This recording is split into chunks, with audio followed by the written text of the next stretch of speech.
Cue the cheesy podcast music. Welcome to Megafest, where we don't just manifest, we Megafest. I'm your host, Megs Malloy. I'm creating a community of silly and soulful working moms who are mostly happy, but know they're capable of more. More self-love, more self-esteem, more self-trust, more calm, joy, natural highs, more magic in the world, and more laughter. Each week, me and my guests will bring you tips and tricks on how to make the most of your one precious life. And we're going to make them effective and efficient because ain't nobody got time for that. I believe in you. I want you to shine your light. I want you to become all that you're capable of. So let's hang out. Let's Megafest together. Welcome back, my friends. I have some good news and I have some bad news. And I will start with the horrible news that the fart gun has gone missing. What are we gonna do? There's no fart gun. Can you even have a word of the day without a fart gun? We may not have our fart gun, but we are gonna have a word of the day. We're gonna try, just like good poo-taters try. And the word of the day is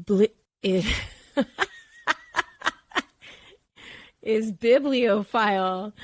A bibliophile is a person who loves books.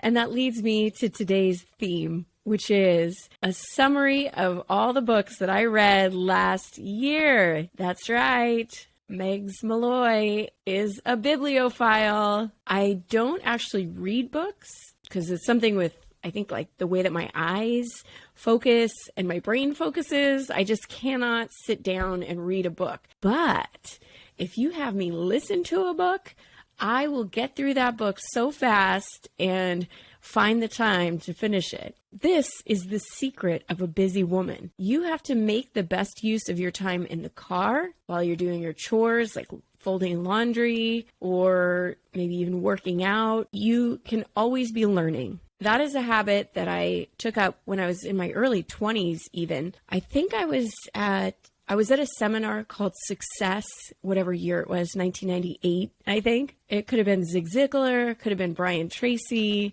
could have been Tony Robbins, one of those white dudes who said, turn your car into a classroom. And ever since then, I've been listening to audiobooks. Starting in 2020, I decided to listen to one book every month.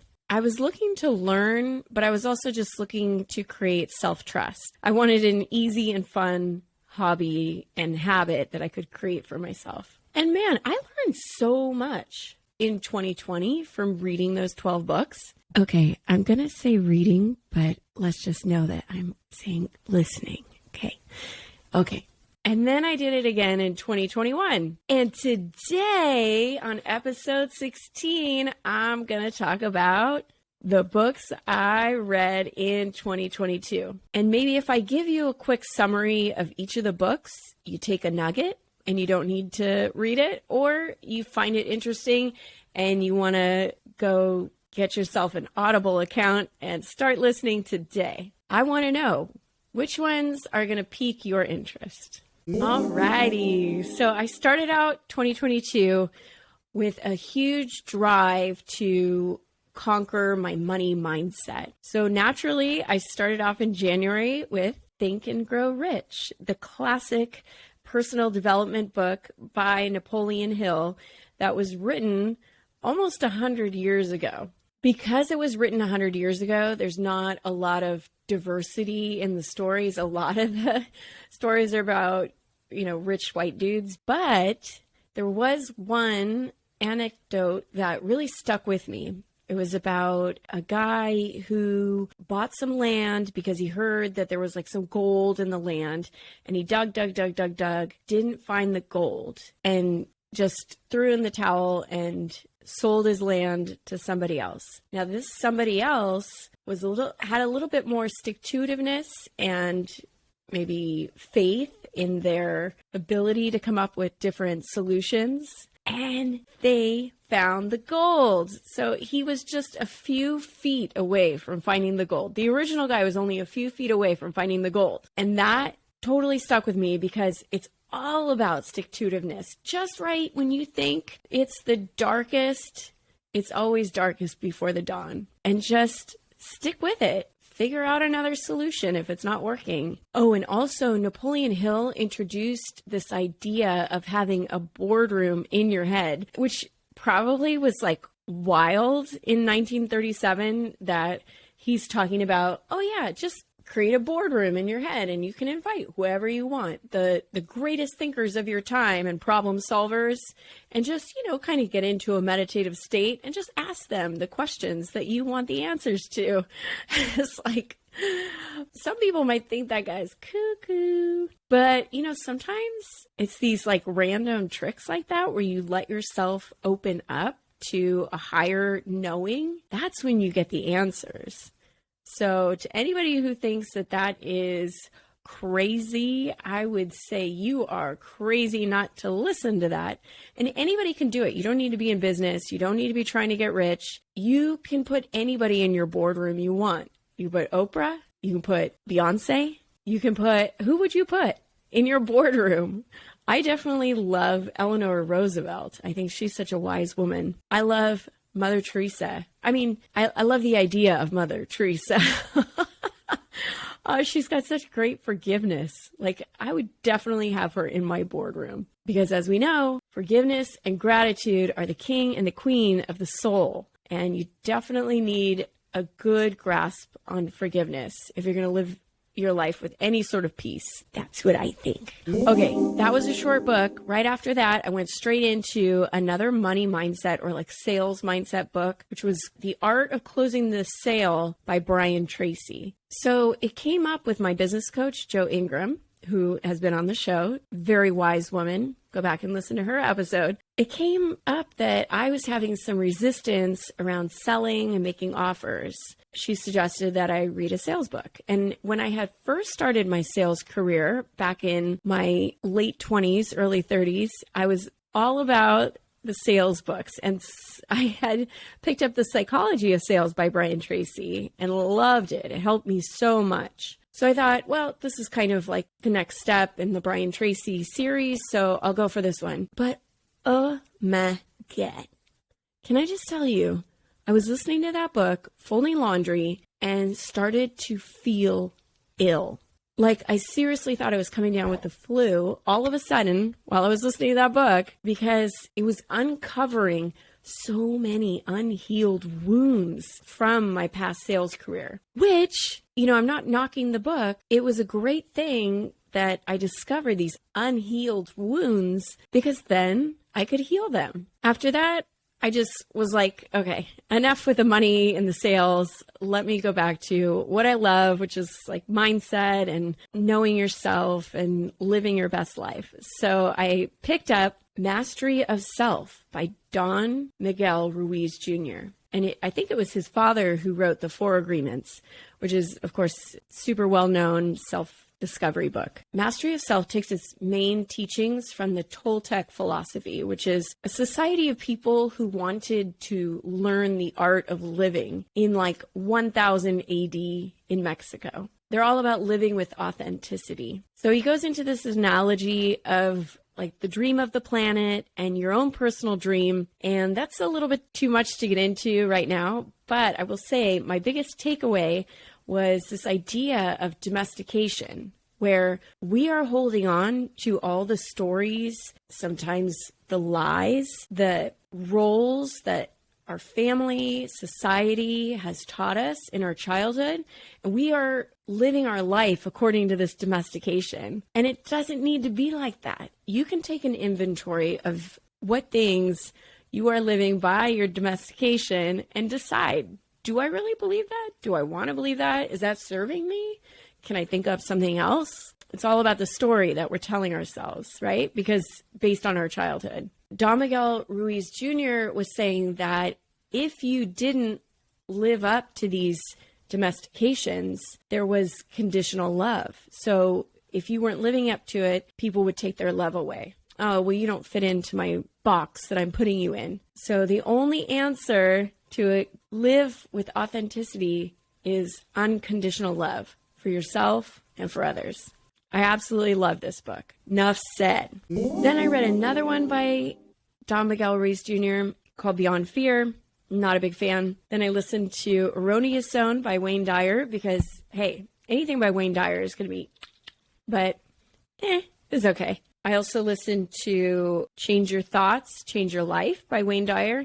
I didn't end up finishing it because it just wasn't like grabbing me. And I dabbled a little bit in Codependent No More, but it was just really depressing. So, that's kind of the book where you just got to take in little chunks and let it digest. But I feel like it did. It did its job for now. Okay, then this is where it gets good.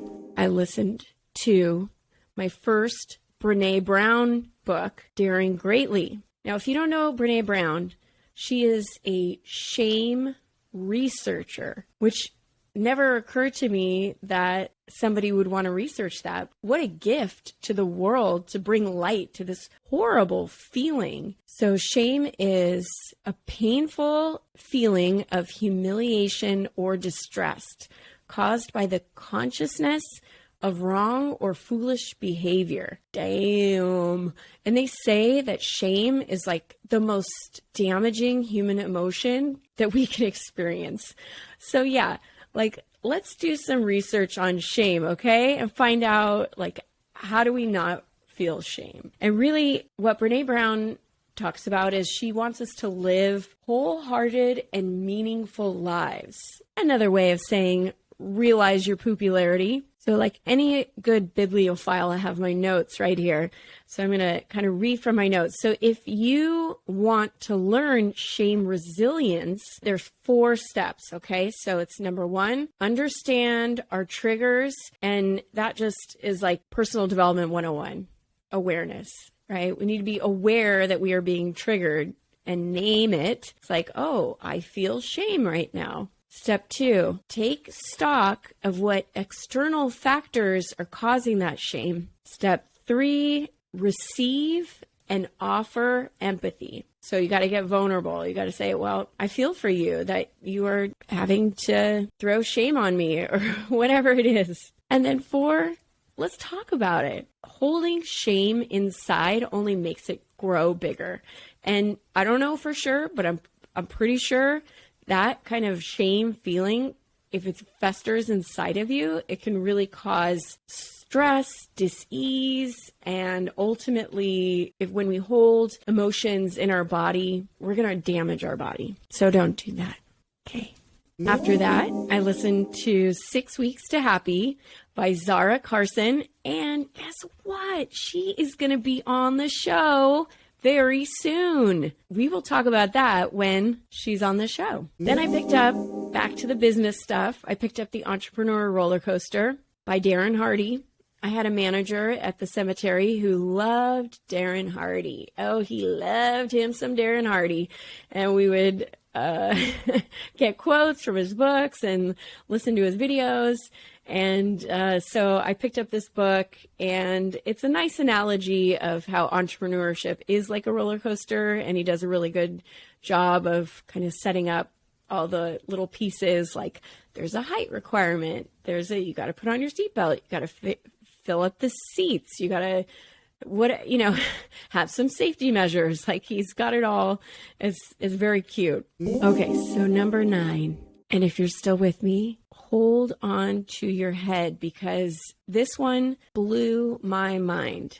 And I've talked about it before, but I will talk about it again. This book, The Untethered Soul, rocked my world. It totally shifted my understanding of my inner critic, because I was always curious, like, what do I do with my inner critic? Am I supposed to fight it? Am I supposed to ignore it?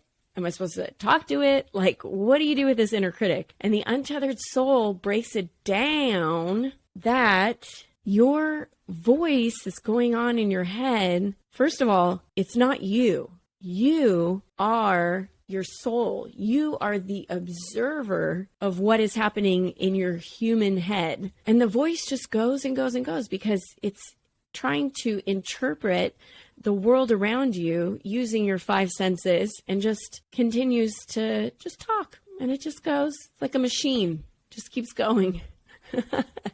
And you don't have to believe anything it says. You can reprogram your mind so it says the things you want it to say. Doesn't happen overnight, but with practice. And that was pretty much the best goddamn thing I ever heard. But it doesn't stop there. Michael Singer, the author, also talks about triggers. He calls them thorns that are stuck in us. And we, along the way, we have picked up all of these thorns that get stuck inside of us. Somebody pushes up against our trigger, then it hurts. And we can create all of these barriers between us and the world so we will never be triggered. Or we can simply, it's so simple, right? Easier said than done. But we can remove the triggers. That's like all you can control is your reaction. And if it's not even an issue for you, you're not going to be triggered anymore. And so begins the peaceful living. When I was kind of going back through reading summaries of all these different books, there was a couple more things that I forgot about in this book that was so great. The Untethered Soul. Do not avoid pain. And that's like the whole trigger thing. If we are avoiding pain, we are not growing. And I'm not saying go jump headfirst into pain, but we have to get out of our comfort zone. And that's where some of the good things happen. And you don't have to go fast. You could just go slow outside, go a little bit outside your comfort zone, and then a little bit more and a little bit more. And that's how you grow. The ultimate goal is just inner peace. Inner peace. Whew, that was such a good book. Ugh. For a self-help bibliophile, I must have been so ready to get that wisdom because it just dropped into my life and was like, freed me. It taught me the things I needed to know. So once I finished this extraordinary personal development book, I went back to the money mindset stuff because that was my goal, if you remember. So I did You Are a Badass at Making Money by Jen Sincero. Her first book is actually You Are a Badass, but I went straight for the money book. I love Jen Sincero's writing style. It's so down to earth. She's really funny. She drops some F-bombs. It's hilarious. But it basically, a lot of it is about changing your money mindset. And she walks you through her process. And she really, she has an amazing transformation story. So if you are living in a garage and you're a starving artist and you're a waitress, but you have big dreams, like listen to this book. But either way, listen to this book. It's so good. Okay, we're kind of getting toward the end of the year. So I went back to another self-help book. I listened to The Power Is Within You by Louise Hay. I'd always heard about Louise Hay, and I never read any of her books.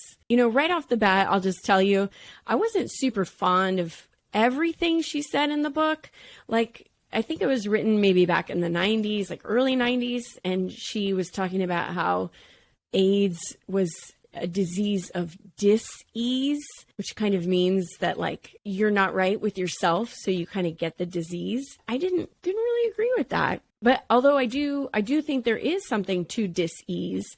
And certainly she has an amazing story where she had like uterine cancer or something. And she realized she had all this like trauma around her female parts. And she just like healed the trauma and like miraculously healed her cancer. So, there's something to that, but wouldn't pass up the opportunity for modern medicine either. So her whole thing is just, she's the mother of self-help, they say. She's all about love thyself, no matter what. Listen to your inner voice, heal your inner child, and, living your life will create happiness. So here we go, rounding out the end of the year, the 12th book I read or listened to, whatever kind of bibliophile you are, was called Rejection Proof. God help me, I do not know how to pronounce his name. Jia Zhang, I think is how you say it, Jia Zhang. So Jia was a Chinese immigrant. He came over here with dreams and ambitions to be Bill Gates, and he got his MBA. He ended up in a corporate job that was like 6 figures, cush, but like he wasn't really happy. He tells his wife, like, I'm miserable. And she's like, well, just quit your job and do what you want to do. So he's like, okay, I'm going to give it 6 months. He goes out. He's got this idea for an app, I think it was, and he pitches it to the investors. And okay, spoiler alert, they turn him down. But so begins the premise of the book, because he is so devastated by this rejection that he decides to go into rejection therapy and blog about it for 100 days. And I just loved hearing all these stories, his journey of where he started out. The first rejection therapy assignment was, and he would come up with these like on the fly or every day or something. And it was like, I think he was quitting his job and he was going out of the building, and he asked the security guard if he could borrow $100. And the security guard was like, no. Jaw just like ran away, as you would. And then finally to the end, where he just became so comfortable with rejection. And I loved the process, because for me, I definitely have a fear of rejection. And this is something that I came up with Bera. We were doing some unblocking techniques with the pendulum and stuff. And she's like, I do have a big fear of rejection, because I just want everybody to love me. Some things I learned in this book is that, most importantly, a no is not about you. And like, I know this intellectually, but the more I can hear it, hopefully it'll really sink into my subconscious. No is forever. There is a limit to the number of no's you will hear. I mean, you hear about these authors who have put out proposals and they get like 200 no's, 200 rejections, and finally like 201. Now they've got Harry Potter Land at Universal Studios, and like, it's a whole thing. So, but before that time, 200 people thought her book was a shitty book and said no. So it has a number, and it's not about you. When you get rejected, get curious. Ask in a curious, loving, supportive sort of way. I wonder why. Why wouldn't you want me to plant this rose bush in your lawn?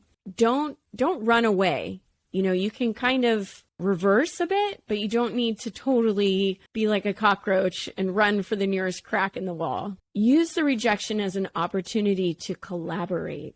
I love this. Well, what would work for you? Because maybe the first offer doesn't really work. So what would work? In Rejection Proof, the author also talks about, if you have a request, start with I and explain why you are making that request. This is something I saw online the other day. You've got 10 people online in front of you at the gas station. You have a period emergency and you got a box of tampons. You just say, I have a period emergency. Can I go to the front of the line? Somehow, when you explain what your motives are and just make a simple request, people will be way more likely to grant you that request. You can also acknowledge their doubt. Like, yeah, I know this is pretty crazy. Like, just kind of like clearing the air, you know, acknowledging that this is awkward. And finally, if you are so comfortable with rejection, you are not even concerned with the outcome, because you know you have confidence and you are poised and you will most likely get this or something better. And it's not about you. The book was so entertaining. I loved how it was written. I was really on the edge of my seat in some stories, like, what's going to happen? And really invested in this poor guy who was set out to be an entrepreneur, but really found this amazing journey instead that helped so many people along the way. So those are the books I listened to this year. I know I'm such a bibliophile, especially in the self-help section, but I am always open to suggestions. Like Bera, one of our guests on the episode, she suggested I listen to We Should All Be Millionaires. And ooh, buddy, I am loving it. Yes, so good. So I want to hear your suggestions. go on Instagram, hit me up, send them my way. I want to hear what books really affected your life.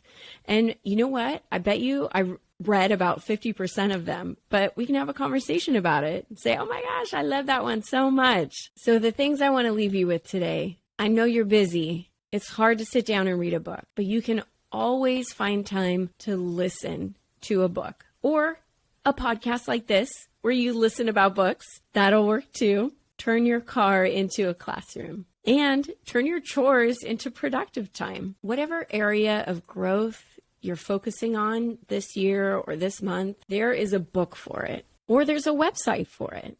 We are in the most incredible age of sharing information and knowledge and best practices. So it's actually one of the best times in the history of the world to learn new things. And I just want you to know, even if you aren't a bibliophile, you could be a podcastophile, and you are still loved and adored here. Thank you so much for listening. Thank you so much for listening to me yammer on about all the wonderful self-help books I've listened to this year. Come back next week because we are going to have an awesome interview from Matthew Anderson, who's the one who recommended The Untethered Soul to me, which changed my life. So we're going to have him on the show so he can tell us all about his energy healing practice. And then a couple weeks after that, we're going to have Zahra Karsan on, who wrote 6 Weeks to Happy. Thank you. I'll take 6 weeks to happy. Not 7, not 8, 6. Well, thanks for listening. Remember to send me your recommendations for my next self-help book. And when we live with intention like this, we don't just manifest, we Megafest.